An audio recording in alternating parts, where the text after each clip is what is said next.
What's up, y'all? It's your boy DJKillzownJones. Remember the name, or remember you lame.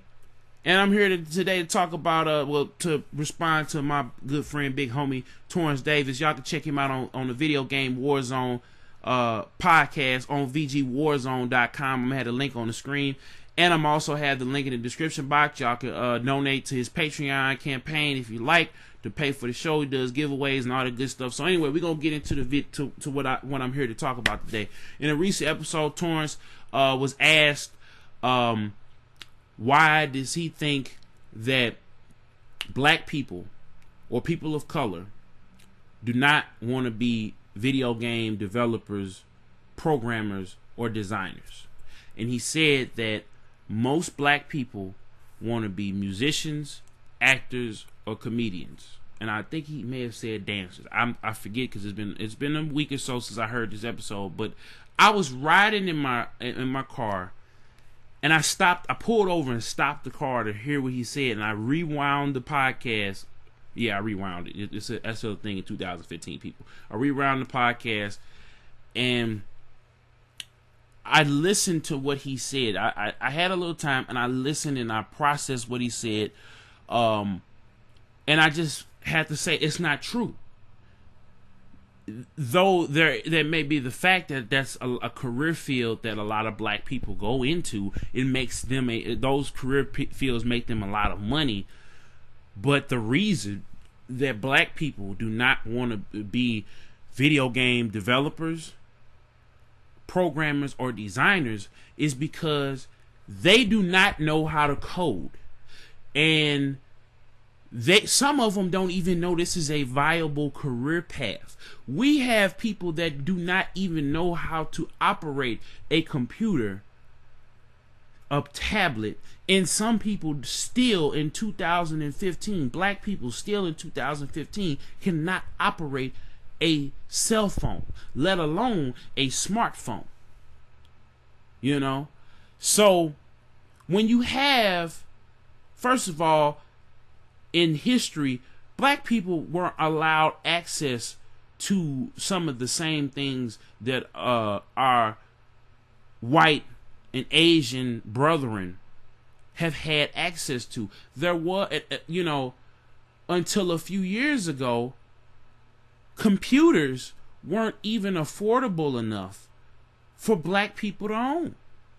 And if they owned them, it was only used as a entertainment device.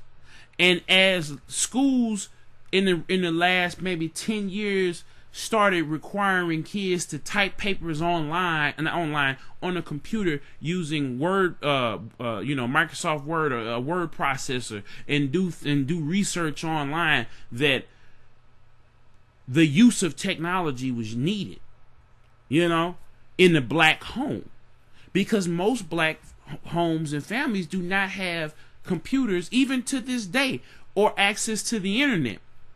So the only place they have it is at school and the library. And in the black community, as a person, you know what I'm saying, this is coming from a person that is a associate's degree, has an associate degree in information systems and software development. They're not teaching us at an elementary school, middle school level how to program, how to code, how to to build programs, let alone games. And in areas that are predominantly white or have a predominantly Asian populace, they're teaching these kids this at an elementary school level. They're learning how to use command prompt and typing the command for hello world. Then they move them into HTML and web page development. I bet you there are black people right now. I want all my black brothers and sisters out there, no disrespect to any other of my other brothers and sisters out there, to hit right click on their screen right now if they're watching this on YouTube, and I want them to hit view page source. There are hundreds of thousands of lines of code that go into building and designing a website as well as a program. So then when you say that gamers, not gamers, they don't want to be game developers, you know what I'm saying? Then when you say they don't want to be game developers, that's a whole different thing, because not only do they have to know a programming language like Visual Basic, C++, C#, Java, JavaScript, and they have to know HTML and have knowledge of CSS sheets.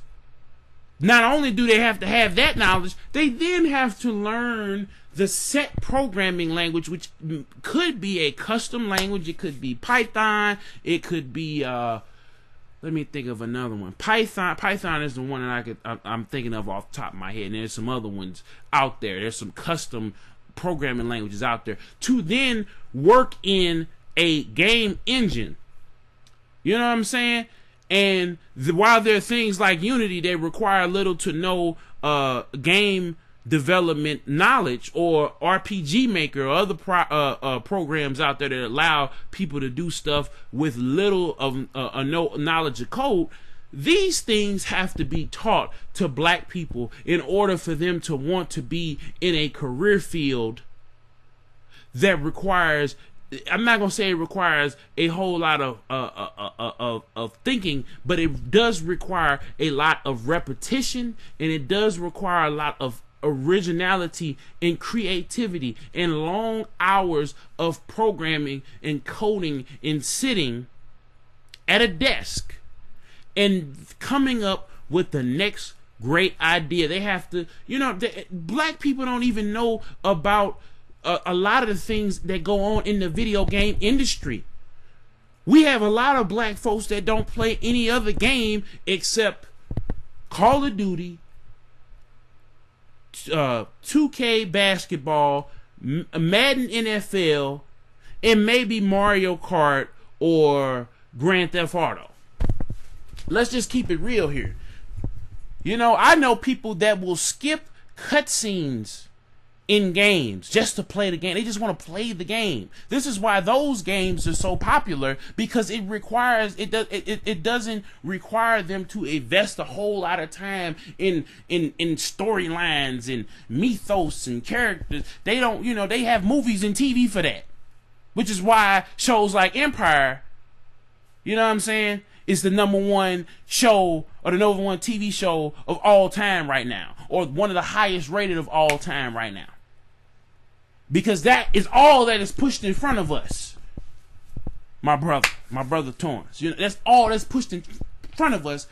But if I guarantee you, if programming, if networking,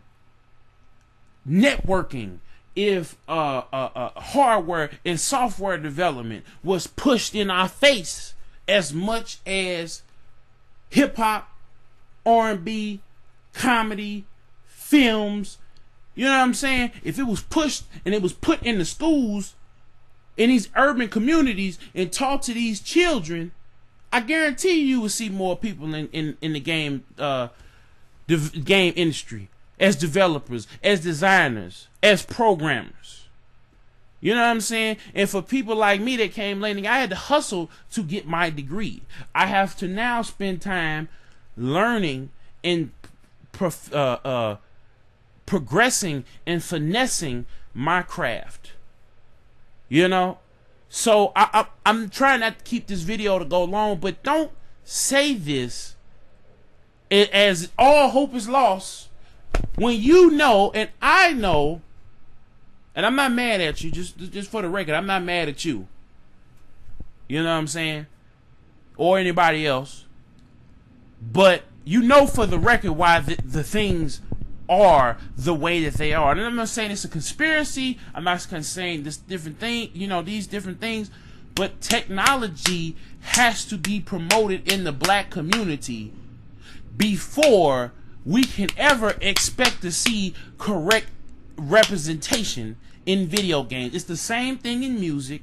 It's the same thing in film. It's the same thing in comedy. Until we had people that represented us And I don't even think they represent us no more. They just represent a handful of us. You know? Until we get people that represent us and say, hey, we're going to give back the few black developers there are. I guarantee you, if they had got together and they put their money together to put an initiative, hell, I'll do it. Because that's how bad I felt when I heard, and I just heard the hopelessness in that statement. Like, oh, we'll never see them because nobody wants to be, you know, game developers. And that's a damn lie. You know, when black people are starving, when you go to these schools, these kids come. First of all, we got to solve the deeper issues before they even get to the school, because they got to have high. You know, you have to have high patience. You have to have perseverance. You have to have the energy to even want to program in code and be able to understand it, and have teachers that are going to teach, first of all, because they ain't even teach them how to read. They ain't even teach them how to write. These kids, they ain't even teaching cursive no more because the kids ain't taking the time to learn it. You know, they come to school, they gotta go through a hellish war zone that is our neighborhoods and our communities. You know what I'm saying? You know what it is, Torrence. Come on now. You know exactly what the hell is going on. You know what I'm saying? So before you say that, you know what I'm saying? You know what's at stake. You know what's going on, right? We gotta find ways. Me and you and everybody else that we know that's in this gaming industry, we need to find ways to first teach the young how to program in code, and we need to be able to find a way to teach the old to program in code. You know what I'm saying? We gotta teach them how to even use the devices the right way, without assistance, without having to get. You know, we had to teach our older and elderly. Our elders in the black community how to use this technology, how to know how to want to use it. You know what I'm saying? I was the reason why my family got into technology. The reason that they want to learn this. You know? So that got me, I'm still considering getting into teaching how to do basic computing, because that's where it's not even being taught. So to keep this video from going into the 15-minute category, and I hope that everybody listen and watch the whole thing, we got a problem. It's a lot going on in the video game industry, you know. But before we can address the misrepresentation of black people and by white and Asian men, which I don't, you know, like I say, sometimes they make good characters and sometimes they make stereotypical characters. You know, it is what it is. We can't stop it until we start teaching our black brothers and sisters how to code, and our other brothers and sisters are Hispanic, or Irish, or Native American brothers and sisters how to do these things. And then we'll get somewhere. And then we'll get more diversified games, more diversified experiences. We'll get more of these things. So this your boy DJKillzownJones. I hope you stick around for this epic rant. Torrence, I know you probably heard this. You know what I'm saying? And like I said earlier, I'm not mad at nobody. I hope you heard this and appreciated this, and that you like and share. And then everybody like, share, favorite, comment this video. And if you haven't subscribed, please subscribe. And this your boy DJKillzownJones. I'm out. Make sure y'all check out VGWarzone.com, and a link below. Y'all can check out all my social media links below. Also, I'm gonna have my PayPal email if you want to donate to the cause, because this, you know, it's time. You know, I'm overhauling djKillzownJones.com. We're getting ready to do some big things with Beatz and Bitz. The Patreon is coming soon. The Kickstarter is coming soon. The Indiegogo is coming soon. The GoFundMe is coming soon. All that's coming soon, man. I'm doing more giveaways. Like I said, make sure y'all check out the last episode of Beatz and Bitz. The last episode of Beatz and Bitz podcast, number 15, Aftermath. Make sure you go on that video, like, comment, and make sure you subscribe so you can win this humble bundle that I'm giving away. The $10 PSN card and this copy of Halo Nightfall. I found it. You gotta comment and like that video, and make sure you subscribe to be eligible. I will be checking, and that's about it. I'm done. We get to 15 minutes anyway, so I'm out. This your boy DJKillzownJones. One love, and God bless. Peace. DJKillzownJones, better remember the name. DJKillzownJones, better remember the name. DJ